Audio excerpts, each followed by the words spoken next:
Ward 8 council member for the council member of the District of Columbia for Ward 8, and that's Council Member Trayon White. Council Member White, are you there? Yep, I'm here. All right. We left the T off your name, but we apologize for that, and hopefully we'll get that fixed.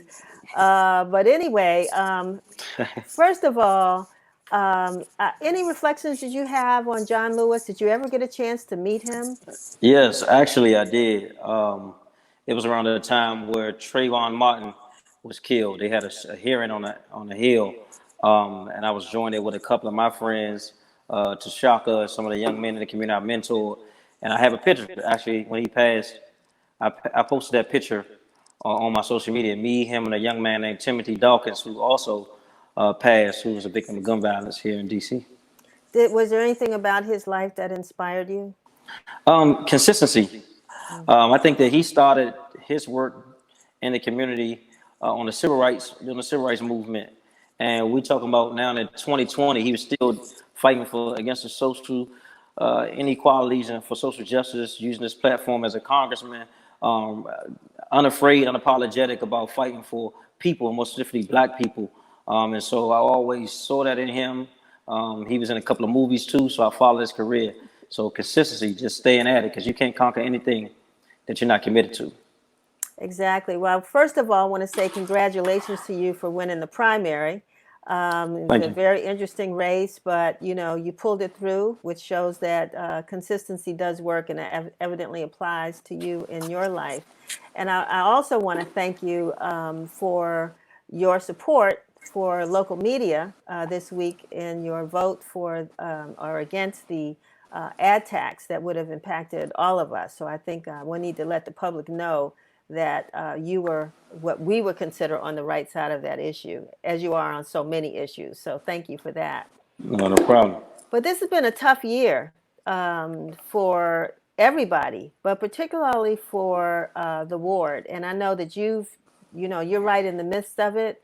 We've dealt with the issue of COVID-19. I think you lost your grandmother Yes. to COVID, and so let's talk a little bit about that, because Ward 8 and east of the river have really been considered not necessarily the ground zero for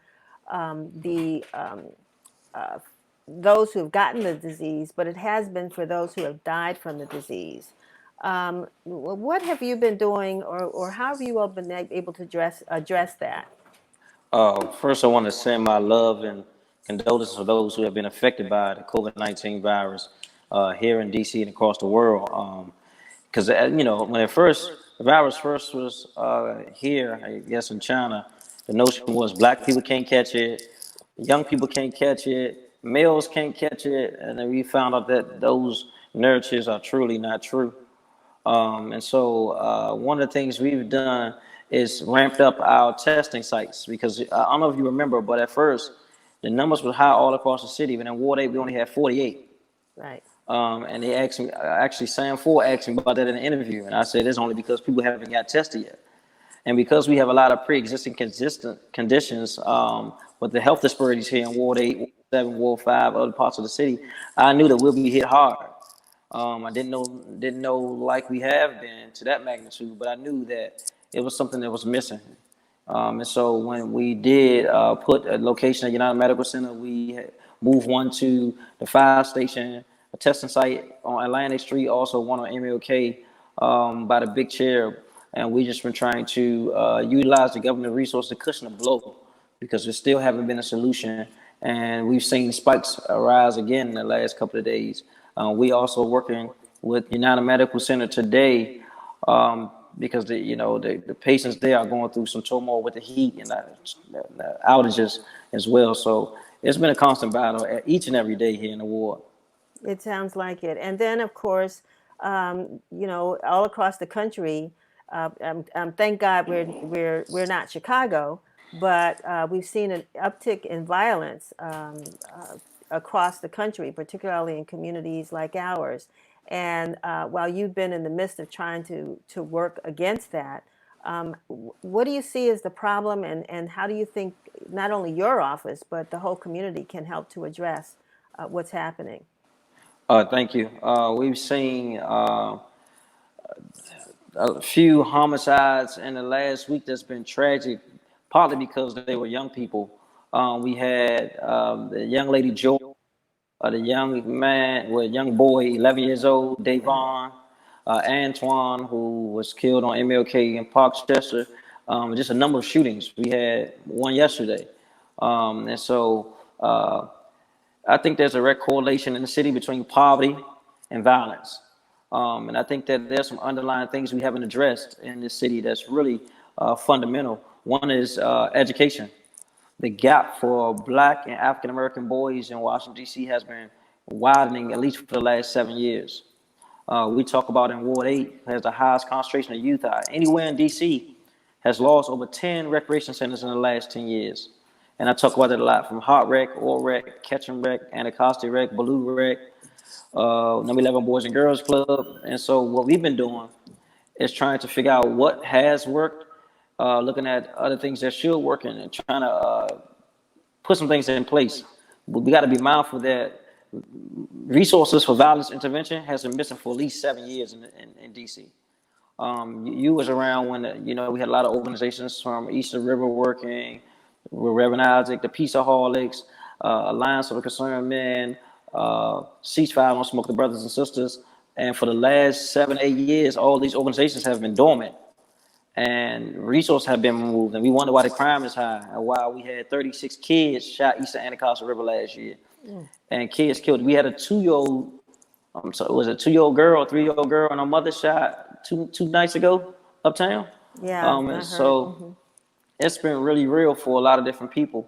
And so we have been trying to cushion the blow with a Band-Aid. And so when I first got in office, it was $0 put towards violence prevention, and to look at violence as a health approach to deal with the mental health that's prevalent in our community through trauma, and to deal with the substance abuse that's been prevalent in our community. And just to break down the Black family, we've never fully recovered from the crack epidemic that crippled Washington, D.C. And you see a lot of single-parent households. You see a lot of people and individuals that haven't gotten a high school diploma with a high dropout rate. We see that we had, prevalent schools that was flourishing, like trade schools that we no longer have in D.C., like Chamberlain. Phelps used to be one. And so we haven't done a good job of preparing people for careers. And it's Washington, D.C. We have a plethora of jobs and careers in this area, but we haven't done a good job of preparing people for those jobs. And so we opened up the Infrastructure Academy here in Ward 8. right. We opened up she helped support the Hope Project, which was an IT training program here in Ward 8, and other programs like that in the city. So we're just about out of time, but I know that you have been supportive of the violence interrupters and the work that they're doing. And is there anything that you would like to call on the community to do in the last few minutes of this show, of this segment, to support your efforts? I think that people are too calm, and because it don't affect everyone at one time directly, it affects us all indirectly in one form or fashion or another. And I think that the community has to get outraged. We have to take the streets back, because peace starts for self. And just because it wasn't your child that time, it could be your child the next time. And somehow we become complacent as a community and just accepted the status quo that this is Southeast is going to be shootings, or Southwest is going to be shootings.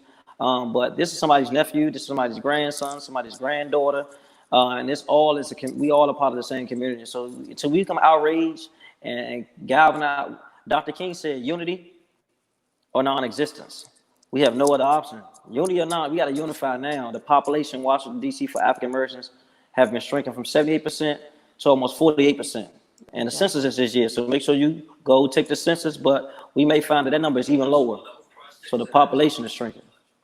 Well, thank you so much for spending this time with us. I want you to know you can always call on the Washington Informer News for a platform. If you've got a message you want to get out to the community, we want to be a partner with you in making sure that this community becomes one that we see as a great place and safe place to live. And I see you and your newest addition to your family, your baby girl, on Facebook. And so give her a big hug for us, and your son as well. And have a great weekend.